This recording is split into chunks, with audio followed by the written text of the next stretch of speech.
And what's in a box? I hear you all crying. You already know what's in the box because you've clicked on the video and it's in the title. So let's just get it out of the box and have a look.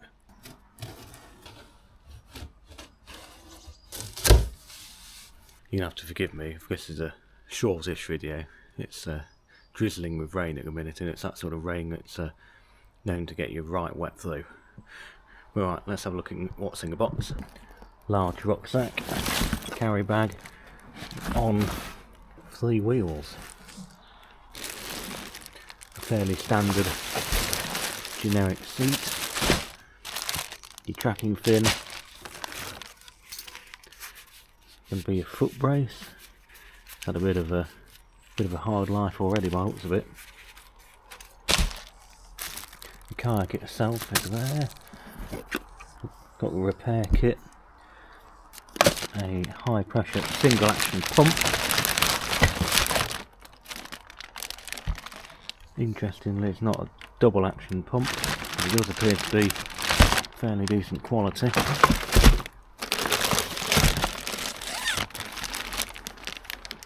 Paddle, which packs down fairly small and quite weighty, appears to be a fairly decent quality as well. Let's get them all out of the box and have a look.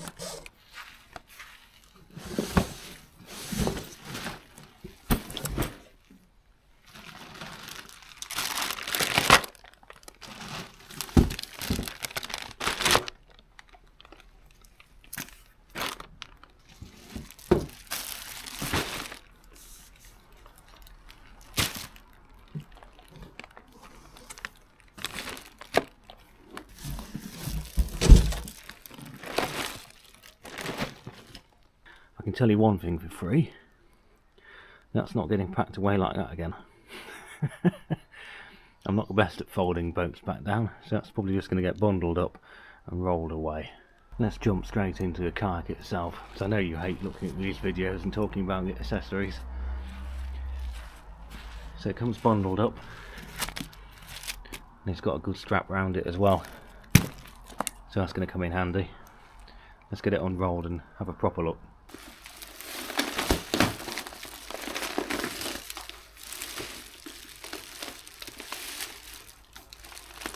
Tiny. That is very short, very small. Smaller than I was expecting. Right, so this boat is going to be replacing quite a few of my crafts. I've recently brought back the Itty Wit 2-man, that's going. The Seago as well, that's going. As well as the MSW, that's also going.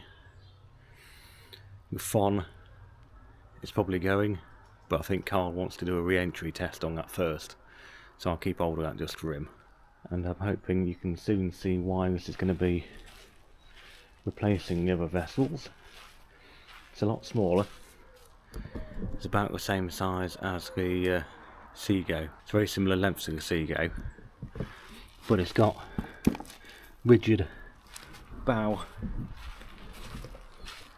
and stern cones.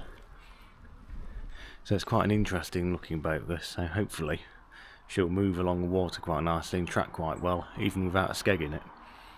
And the drop stitch floor and side pontoons will give it incredible stability, so hopefully it'll be the best of both worlds for that sort of adventure. So let's get it pumped up. So I'm not going to be using the pump which the boat comes with. I'm going to be using my Airbank Puffer Pro. The working pressures for this boat is 10 psi on the floor and 3 psi in the side tubes.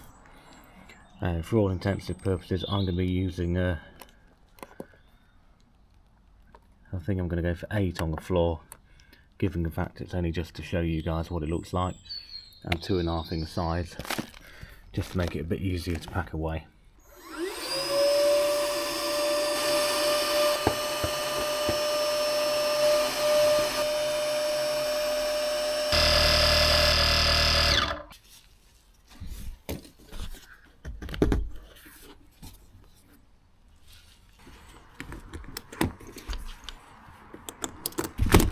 Right, so we're about set up.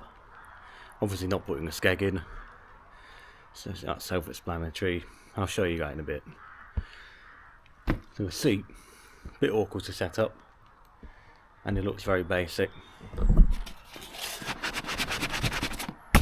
but it's in there fairly solid, and it will give you a good bit of support. So you've got a foam footrest, and inside of there is an adjustable strap, so you can set that to whatever length you require. At the front you've got a nice bungee set and a splash shield, so you can put a bit of gear under there if you want. Front carry handle. Moving on down, you've got some nice logoing and a very all-important side handle. It's also worth noting these lashing points for the seat and the footrest there all look very high quality, very sturdy. One disappointing thing about the seat is you've got no way of tidying the straps up. Again, bungee at the back, which has been heat shrunk over the knot, which is a nice little touch, and another carry handle at the back. Drain bung as well. Is there a drain bung at the front? Nope, so drain bung at the rear only. Carry handles both sides. 10 psi in the bottom, 3 psi in the side tubes. They're quite a small diameter side tube, so they won't be interfering too much with paddling.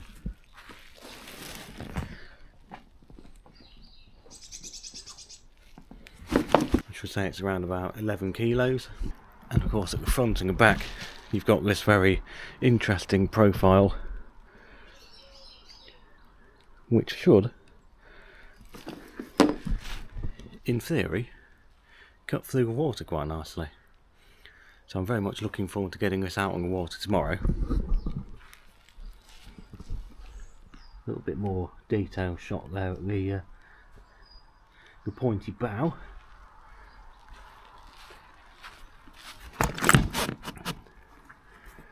A little manufacturing defect there on the floor, possibly how it's been folded.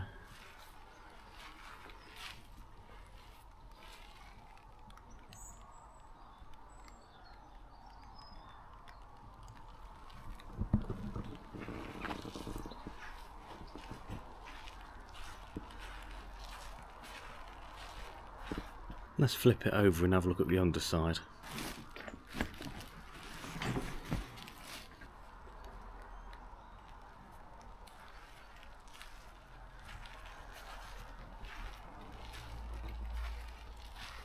So the underside of this is very similar to that of the Sandbanks Explorer, but it's got two large side pontoons for extremely good secondary stability. Your primary is all the black bit,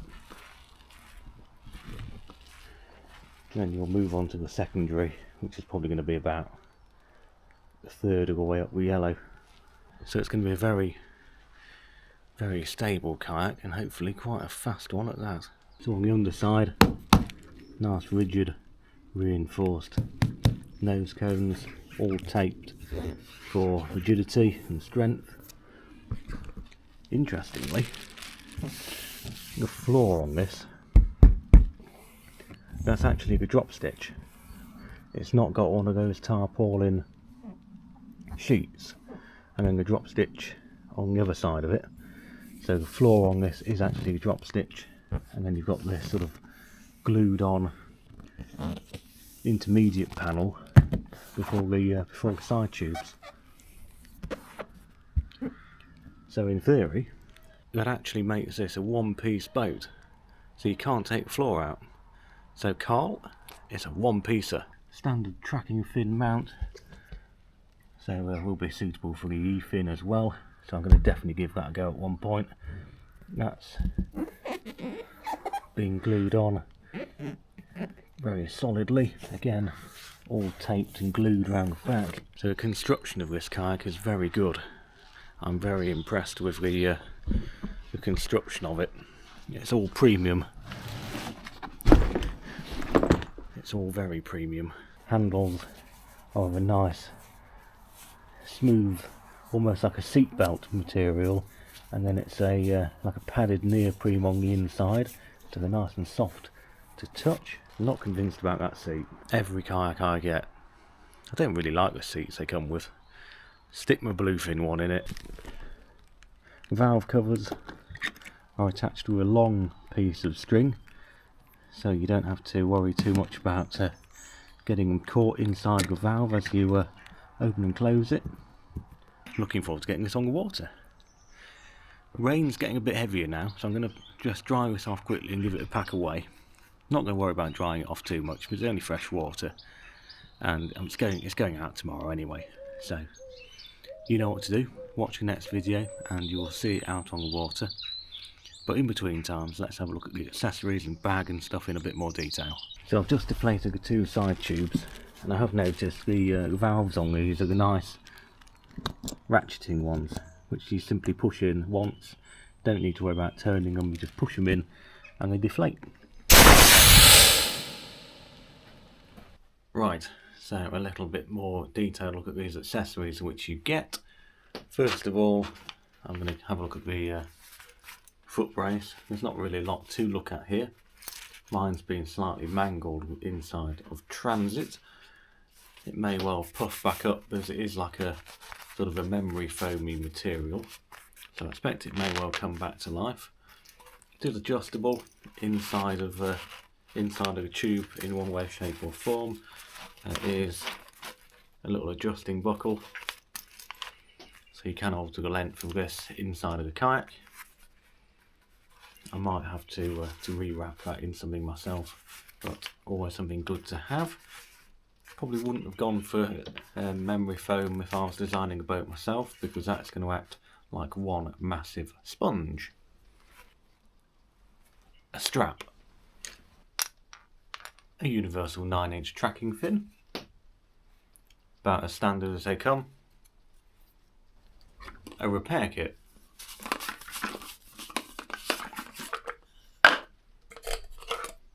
valve removal tool, glue, and a yellow and a black piece of material should we need to do any repairs. Hopefully not. One extraordinarily rattly paddle, which has got a lot of flex in every end, so I won't be using that. But if you do want to be looking at using it, there's a lot of flex in each end. The blades are plastic, but I've got quite a nice shape to them. The drip rings come deformed from the factory. It's about I'm going to say about 210, 215, 220 in length, so quite easily exchangeable with a different paddle. Shame really, because it does look to be not too bad in terms of sort of shape and the blade size and the bow on the blade.